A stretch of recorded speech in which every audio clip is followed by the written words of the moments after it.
किस लड़की की बात कर रहे हो? मुझे उनका नाम नहीं पता, मगर वो यानी मेरी बहन की फ्रेंड थी, तो उन्होंने मेरी बहन को बताया था, तो मेरी बहन ने मुझे आपका नंबर तब लेके दिया था उनसे। तो उस ये लड़की का क्या सब था दिक्कत?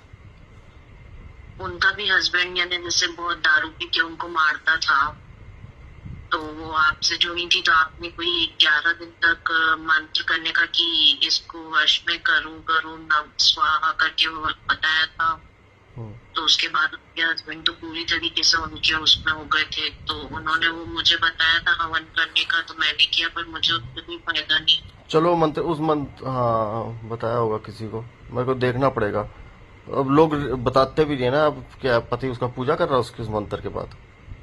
जी, पूरा उनको पूछ रहे हैं बहुत। वो बोलती है उठ तो उठ, बैठ तो बैठ, बिल्कुल। चलो कर देंगे तुम्हारा भी।